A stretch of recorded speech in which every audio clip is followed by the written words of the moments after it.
They say some people have to learn the hard way. What they don't tell you is that when your boss is one of those people, you get to watch the lesson unfold in real time while your carefully documented warnings sit unread in their inbox. I learned that on a Thursday evening in November, sitting in my office while everyone else had gone home, watching the system metrics that I'd been monitoring for 3 weeks climb steadily toward the red zone. The warnings I'd sent had been ignored, the meetings I'd requested had been declined, and the recommendations I'd made had been dismissed as over-engineering by someone who didn't understand the difference between complexity and robustness. My name is Sarah Mitchell, and I used to be the senior systems architect at Clearview Financial Services, one of the largest online banking platforms in the region. Used to be because that Thursday evening, and the very interesting Friday morning that followed, taught me something important about the difference between being responsible for outcomes and having authority to prevent them. The problem had started 3 weeks earlier, during what should have been a routine system upgrade. Clearview's core banking platform ran on infrastructure that was aging but stable, and our parent company had mandated a migration to newer, cloud-based systems as part of a corporate-wide modernization initiative. The timeline was aggressive, 6 months from planning to cutover, but achievable if done carefully. James Corrigan, our VP of Technology Operations, had other ideas about carefully. "We're going to accelerate the timeline," he'd announced during the kickoff meeting. 3 months instead of 6. The parent company wants to show faster progress on modernization, and I've committed to delivering early. I'd raised my hand, the gesture feeling awkward even as I did it.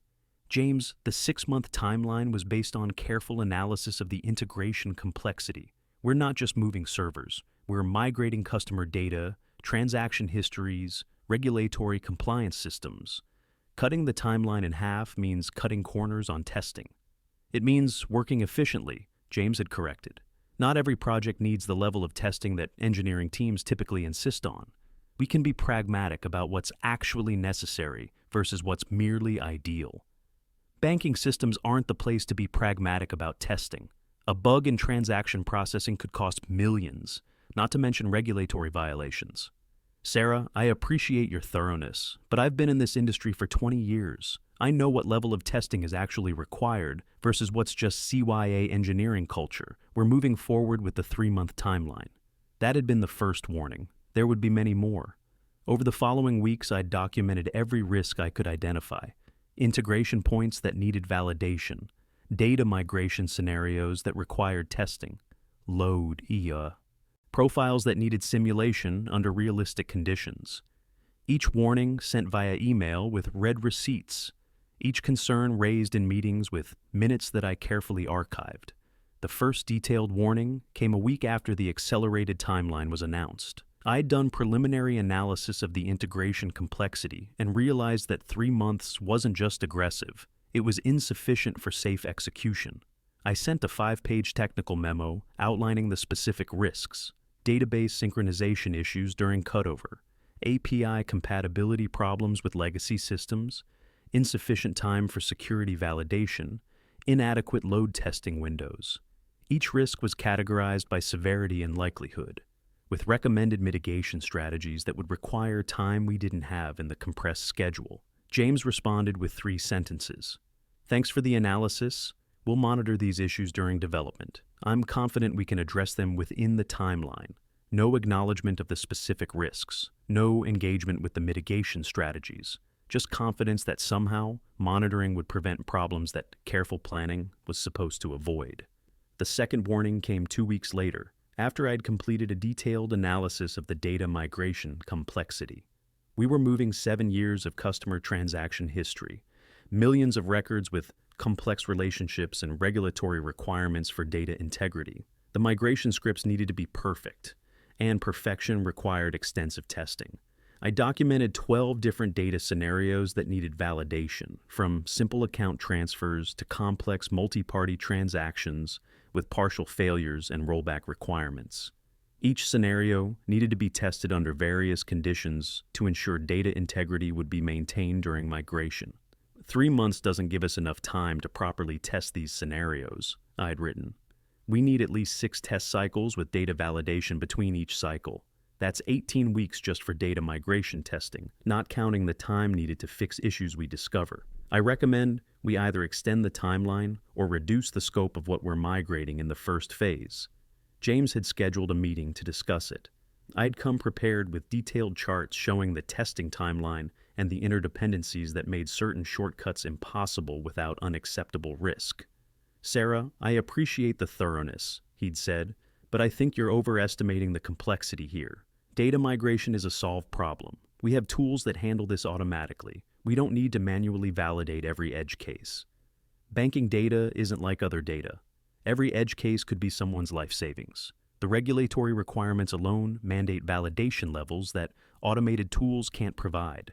I understand your concerns about compliance, but we have compliance officers who review these things. Your job is to do the technical migration. Let compliance worry about regulatory requirements.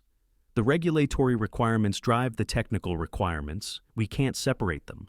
If we migrate data incorrectly, we don't just have a technical problem, we have a legal problem. And I'm confident we can handle both within the timeline. We'll do appropriate testing. We just don't need to test every theoretical scenario you've identified." He'd ended the meeting early, citing another appointment. The data migration plan proceeded with minimal testing, just enough to satisfy the bare minimum of what could be called validation. James had ignored all of them, not argued against them. That would have required engaging with the technical substance. He simply dismissed them as over-engineering, as lack of urgency, as the kind of perfectionism that prevented companies from moving fast. The third warning came a month before the cutover, when I'd started seeing concerning patterns in the integration testing we had managed to do. The new system wasn't handling concurrent transactions the way our specifications required. Under heavy load, the database locks were creating contention that would slow transaction processing to unacceptable levels. I documented it with test results. 20 concurrent transactions taking 5 times longer to process than the same transactions run sequentially. The math was straightforward. Under real-world load during month-end processing, this would create a backlog that would grow exponentially until the system collapsed. "James, we have a serious concurrency problem. The locking mechanism in the new database isn't configured correctly for our transaction patterns. This will cause major performance degradation under production load." He'd looked at the test results I'd prepared, charts showing the relationship between concurrent load and transaction latency. "These tests are using synthetic data," he'd said. "Production patterns will be different. The synthetic data is modeled on actual production patterns. I used last month's transaction logs to generate realistic load profiles. Modeled, not actual. We won't know how the system really performs until we have real traffic on it. These test results are interesting but not conclusive. They're conclusive enough to indicate a problem that needs fixing before cutover. We should engage the database vendor to reconfigure the locking parameters. That would delay the timeline. We'll monitor performance after cutover and adjust if needed. If we wait until after cutover, we'll be adjusting a production system under load. That's exponentially harder and riskier than fixing it now. Noted, let's proceed with the cutover as planned. Fourth warning, documented and dismissed. The migration happened on schedule, his schedule, not the one that would have been safe.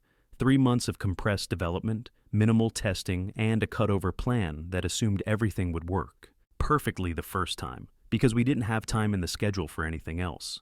The first sign of trouble came during the cutover itself. Transaction processing that should have taken milliseconds was taking seconds. Response times that should have been instant were noticeably slow. The kind of performance degradation that users would tolerate for a few minutes during a system update but would find unacceptable if it persisted. I'd flagged it immediately. "James, we're seeing significant performance issues. We should roll back and investigate before we fully commit to the new system." "The performance is within acceptable ranges," he'd said, looking at a dashboard that I knew was measuring the wrong metrics. "We expected some initial slowness during the transition period. It'll stabilize. It's not within acceptable ranges if you look at the transaction latency rather than just the system uptime. We're seeing delays that will compound under load. We're moving forward. I'm not going to abort a major migration because of minor performance fluctuations that are typical during transitions." Second warning, documented and ignored. The system limped through the next 2 weeks. Performance was degraded but functional, slow but not catastrophically broken. Users complained, customer service tickets increased, but nothing failed badly enough to force a rollback. And then the load testing results came back. I'd insisted on running load tests after the migration, simulating the transaction volumes we'd see during peak usage periods to verify the system could handle real-world conditions. James had tried to skip them entirely, but I'd managed to get approval from his boss to run at least basic tests. The results were unambiguous. Under load that we regularly experienced during month-end processing, the system would become unstable. Transaction processing would slow to a crawl, timeouts would increase exponentially, and there was a real risk of cascading failures that could take down the entire platform. I'd written it up in a detailed report, 6 pages of analysis with charts showing exactly where the problems were and what would happen if they weren't addressed. The conclusion was stark. The system was not ready for production load, and we needed to either roll back or implement significant fixes before the next month-end cycle. Month-end was Friday, 2 days away. I'd sent the report to James on Tuesday morning with urgent priority. He'd read it, the tracking showed he'd opened it, but hadn't responded. I'd followed up Tuesday afternoon with a meeting request, declined with no explanation. Wednesday morning, another email emphasizing the timeline. No response. Wednesday afternoon, I'd gone to his office directly. James, we need to talk about the load testing results. Month end is Friday, and the system is going to fail under that load. He'd looked up from his laptop with an expression of practiced patience, the look of someone dealing with an employee who couldn't see the bigger picture. Sarah, I reviewed your report. It's very thorough, but I think you're being overly conservative about the risk levels. The system is performing adequately under current load. The load testing scenarios you ran were more extreme than what we'll actually see. They were based on last month's actual transaction volumes. That's not extreme, that's realistic. Last month was an anomaly. We had that promotion that drove unusual activity. Normal month end will be lower. Even if it's 20% lower, we'll still hit the failure thresholds. The margins are too thin. I disagree with your analysis. The system will be fine. We're not rolling back a major migration 2 weeks after cutover because of theoretical load scenarios that probably won't materialize. They're not theoretical. They're based on our own historical data. Sarah, I appreciate your diligence, but at some point we have to trust that the system will perform. We've done the migration, we've stabilized the platform, and we're not going to second-guess ourselves into paralysis. Month end will be fine. Third warning, delivered in person, ignored to my face. I'd spent Wednesday evening updating my documentation. Every warning, every risk identified, every recommendation made. The email thread showing James's read receipts. The meeting minutes showing concerns raised and dismissed. The load testing report with its clear conclusions. I organized it all into a folder labeled Month-End Migration Risks and made sure it was backed up in 3 different locations. Not because I wanted James to fail, because I wanted to be prepared for what would happen when he did. Thursday, I'd tried one more time. An email marked urgent subject line, Critical Month-End System Stability Risks, sent to James and CC'd to his boss, Helen Crawford, the CIO. James, final warning, before month-end processing begins tomorrow. Load testing shows the system will fail under realistic transaction volumes. We have approximately 18 hours to either implement emergency fixes or roll back to the previous system. If we proceed as planned, we risk a major outage during our busiest processing period of the month. This could affect customer transactions, violate our SLA commitments, and potentially trigger regulatory concerns. Please advise on how you'd like to proceed. James had responded within 10 minutes. Sarah, we've discussed this multiple times. The system is ready. Please focus on monitoring during month end rather than continuing to raise concerns we've already addressed. I'm confident in our preparation. We hadn't addressed the concerns. We'd dismissed them. There's a difference. Helen Crawford hadn't responded at all. So, Thursday evening, I sat in my office after everyone else had left, watching the monitoring dashboards that showed a system barely holding together under normal load, knowing that in approximately 12 hours, month-end processing would begin, and everything I'd warned about would happen exactly as I'd predicted. I stayed until midnight, documenting the baseline metrics, setting up additional monitoring, preparing the diagnostics I'd need when, not if, things went wrong. Then I went home, set my alarm for 5 a.m., and tried to sleep. Friday morning was indeed interesting. I arrived at the office at 6, 2 hours before the start of month-end processing, to find James already there, unusual for someone who typically arrived at 9. He was in the operations center, watching the same dashboards I'd been monitoring the night before. Early start, I said. Want to make sure everything goes smoothly. Big day. I didn't say what I was thinking, that if he'd wanted things to go smoothly, he should have listened to the warnings he'd spent 3 weeks ignoring. Instead, I pulled up my monitoring station and waited. Month-end processing began at 8 a.m. Within 15 minutes, the problem started. Transaction latency began climbing. Response times that should have been sub-second were reaching 5, then 10, then 20 seconds. The queue of pending transactions started backing up, growing faster than the system could process them. We're seeing the load issues I warned about, I said, keeping my voice level. Transaction processing is slowing down under the increased volume. It's just the initial spike, James said. It'll settle once the system stabilizes. It didn't settle. By 8:30, transaction latency was averaging 40 seconds. Customer service was being flooded with calls about delayed transfers and unposted transactions. The queue of pending work had grown to over 10,000 items and was still growing. James, we need to make a decision. We can still roll back to the old system if we act in the next 30 minutes. After that, the data divergence will make it much harder. We're not rolling back. The system is handling the load. It's just slower than ideal. We'll scale up additional resources. Scaling up won't help. The bottleneck is in the transaction processing logic, not in raw compute capacity. I explained this in the load testing report. He didn't respond, just turned back to the dashboard, as if willing it to improve through force of concentration. By 9 a.m., the system was in serious trouble. Transaction latency had exceeded 2 minutes. The error rate was climbing as timeouts started triggering. The queue of pending transactions had grown to 50,000 items, and the system was falling further behind every minute. The operations center had become a crisis room. Engineers were being pulled from other projects. Conference calls were being set up with the database vendor, and someone from customer service had started a running tally of complaint calls on a whiteboard. The number was approaching 500 and climbing fast. I pulled up the detailed metrics that showed exactly what was failing and why. The database locking issue I'd warned about a month ago was creating cascading contention. Each delayed transaction held locks that blocked other transactions, which created more delays, which blocked more transactions. Classic cascading failure, textbook example of what happens when concurrency isn't handled correctly under load. James, this is the locking problem I documented in the integration testing, the one you said we'd monitor and adjust after cutover. He was on the phone with the database vendor, trying to get emergency support. He held up a hand, signaling me to wait. I didn't wait. I pulled up my laptop, found the technical memo I'd sent 4 weeks ago, and put it on the screen next to the live metrics. The predicted failure pattern matched the actual failure pattern almost perfectly. The test results I generated with synthetic data were within 10% of what we were seeing with real production traffic.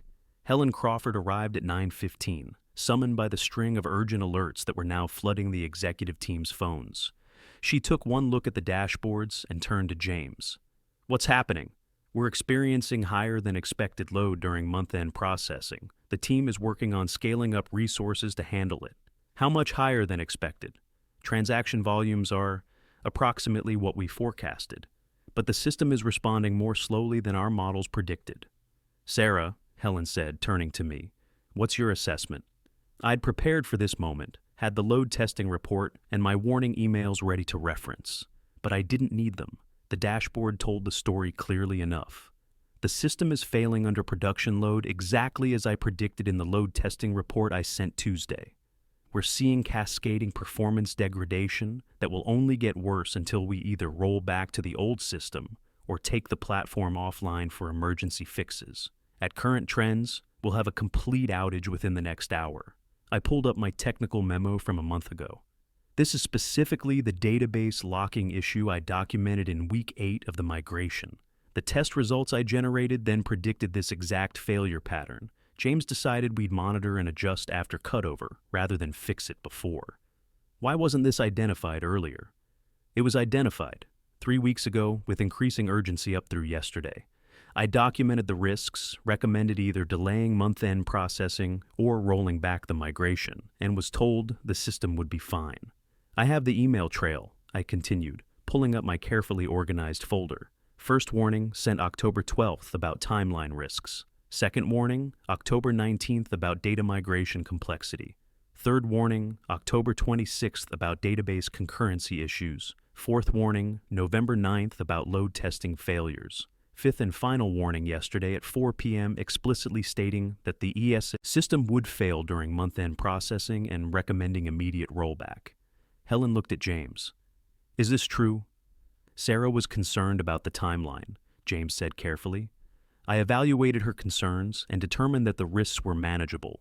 The load testing scenarios she ran were more extreme than what we expected to see in production. They were based on our actual historical data from last month, I said. The load we're seeing today is within 5% of what I tested against. I can show you the comparison if you'd like. I pulled up another screen. The load profile from my test runs side by side with the actual production load we were currently experiencing. The curves were nearly identical. The test scenarios weren't extreme, I said. They were realistic. This is exactly what I predicted would happen when I predicted it would happen for the reasons I documented.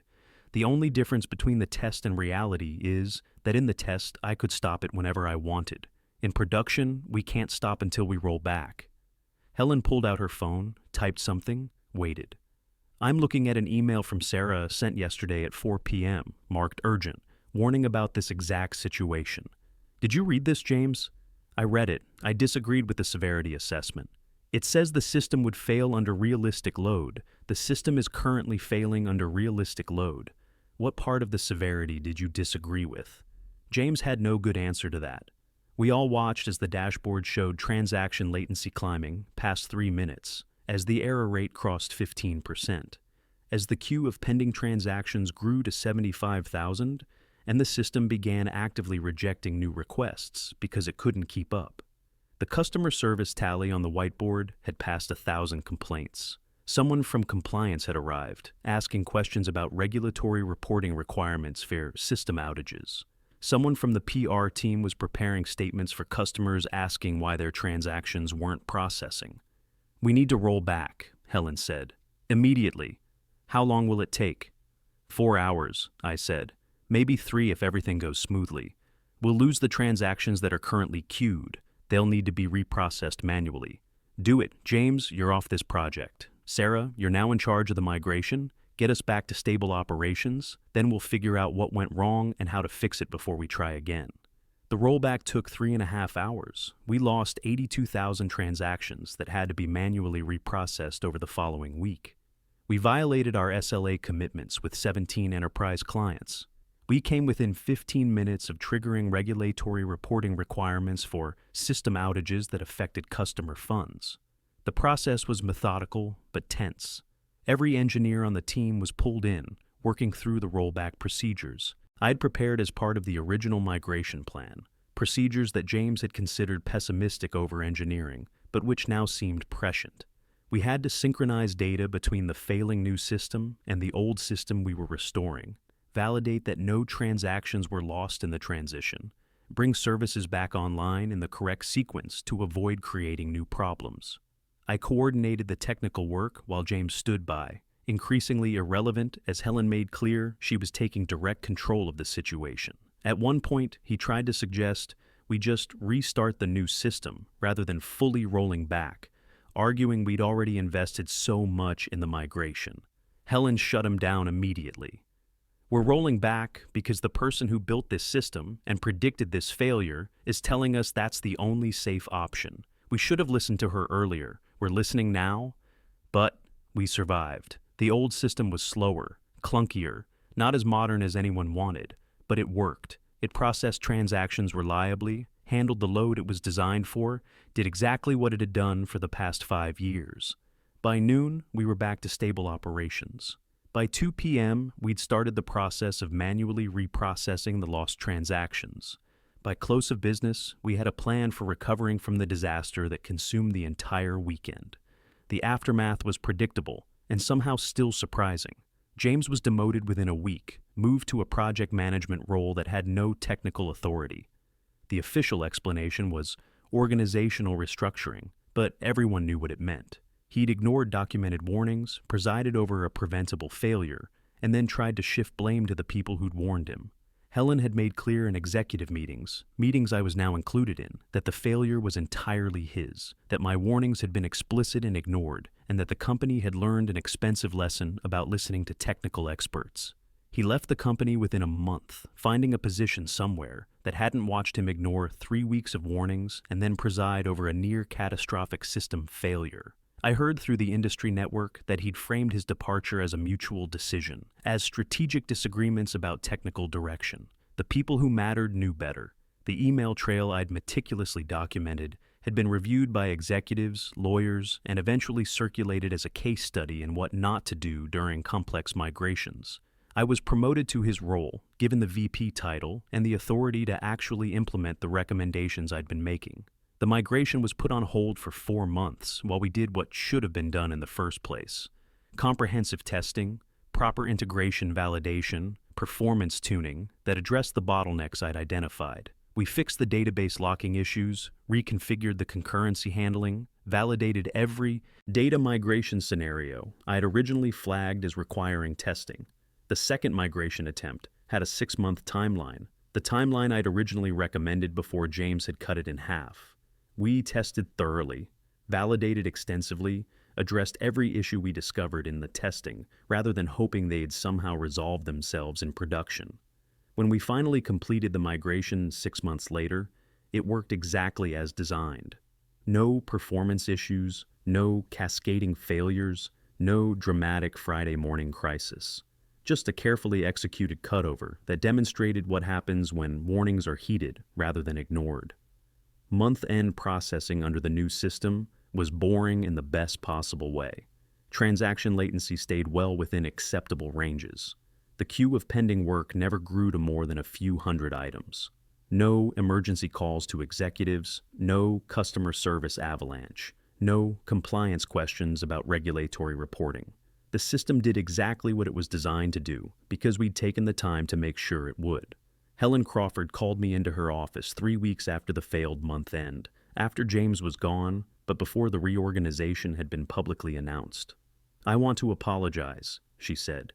"You warned us, multiple times, with increasing urgency, with data to back up your concerns, and I, didn't take it seriously enough until it was too late. You weren't the one who needed to take it seriously. James was. I was James's boss. When you CC'd me on that final warning, I read it, saw the risk level you were flagging, and decided to trust James's judgment that it was being handled. That was my failure, not just his. What should you have done differently? I should have asked James directly how he was addressing your concerns. I should have convened a meeting where you both presented your assessments, and we made a decision based on data rather than on who was more confident. I should have recognized that when a senior technical person is sending urgent warnings up the chain, that's not politics or perfectionism. That's someone who knows something important and feels they're not being heard. Why didn't you?" Helen was quiet for a moment. "Because James was confident, and confidence is persuasive. He'd been successful in similar roles before, had good instincts about project management, and when you raised concerns, he framed them as disagreements about risk tolerance rather than as identification of actual problems. I believed him because believing him was easier than questioning his judgment. And now I've learned an expensive lesson about the difference between confidence and competence, about listening to the people who understand technical risks rather than the people who are good at minimizing them, about the fact that warnings don't get sent unless someone believes there's something worth warning about." She paused, pulled out a folder from her desk. "I read everything you documented, every warning, every risk assessment, every recommendation. You were right about all of it, not just directionally right, but specifically correct about what would fail and why. That level of accuracy doesn't come from being overly cautious. It comes from actually understanding the systems you're responsible for. James would say I was just lucky that the failure matched my predictions. James would be wrong, again. Luck is being right once. You were right consistently, about multiple different risk factors, with specific predictions about failure modes. That's expertise, not luck." The conversation stayed with me for days afterward. Not because it was satisfying to be vindicated, though there was certainly some of that, but because it clarified something I'd been wondering about for weeks. Why had James ignored warnings that were so clearly documented, so thoroughly supported by data, so urgently communicated? It wasn't that he didn't understand the risks. He'd read the reports, attended the meetings, received the emails with their detailed explanations. He'd ignored them because acknowledging them would have required changing his plans, would have meant admitting that his aggressive timeline was wrong, that his confidence in the system was misplaced, that his judgment about what level of testing was necessary had been inadequate, would have meant publicly backing down from commitments he'd made to his superiors about delivering ahead of schedule. Easier to ignore the warnings and hope I was wrong than to acknowledge them and admit he'd been wrong first. The problem with that strategy, of course, is that systems don't care about confidence. They fail according to their design and their load characteristics, not according to how certain their managers are that they'll work. Reality has a way of asserting itself regardless of how much someone wishes it wouldn't.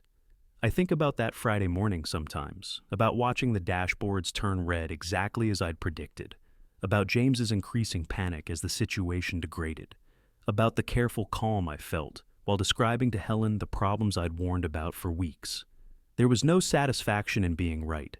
Being right meant watching a preventable disaster unfold, meant hours of emergency work to undo damage that didn't need to happen, meant customers affected and SLAs violated and reputation damaged. Being right meant losing, just losing less than we would have if we hadn't rolled back when we did.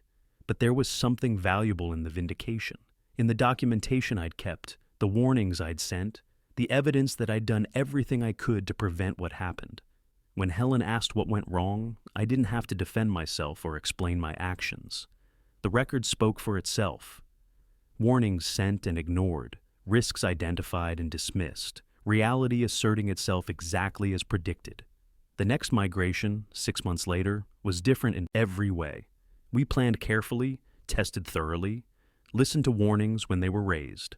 I had the authority to slow things down when needed, to insist on additional validation before proceeding, to escalate concerns without having them dismissed as perfectionism.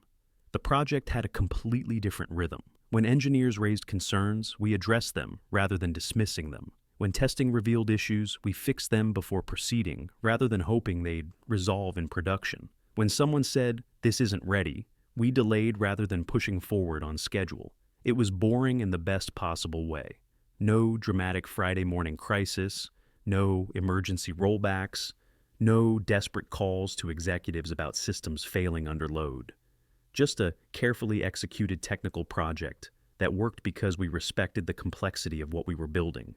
The difference wasn't just in the timeline or the testing, it was in the culture. Under James, raising concerns had been career-limiting behavior, a sign that you weren't a team player, that you didn't understand the need to move fast and take risks. Under my leadership, raising concerns was expected behavior, a sign that you understood the systems well enough to identify potential problems before they became actual failures. Engineers who'd been silent during the first migration attempt started speaking up during the second. Issues were identified early, addressed proactively, prevented before they could become crises.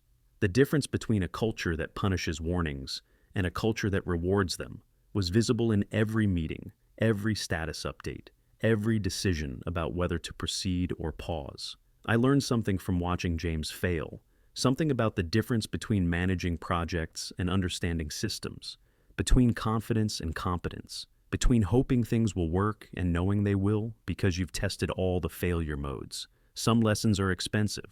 For Clearview, the lesson cost 82,000 manual transaction reconciliations, 17 violated SLAs, and a delay in their modernization timeline that set back corporate goals by months.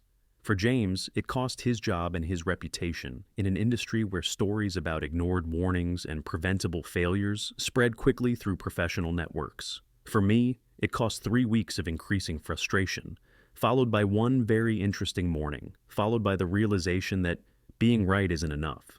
You need the authority to act on being right, or the documentation to prove it when reality eventually asserts itself. They say some people have to learn the hard way. The boss ignored all my warnings. The next morning was interesting. And in the wreckage of that interesting morning, I found something valuable, proof that expertise matters, that warnings should be heeded, that the person who understands the technical details is often right about what will fail. It's when. James learned it too, eventually. Just not soon enough to save his job. The city looks different now from my new office. The VP office that should have been his, earned by doing exactly what I'd said I would do, identifying risks, communicating them clearly, and being proven right when they materialized exactly as predicted. Some mornings, I think about sending him a message. Nothing vindictive, just an acknowledgement that we both learned something from that Friday. He learned to listen to warnings. I learned that sometimes the best way to be heard is to document everything and wait for reality to prove your point. But I haven't sent it. Some lessons are too expensive for thank you notes. The next morning was interesting enough.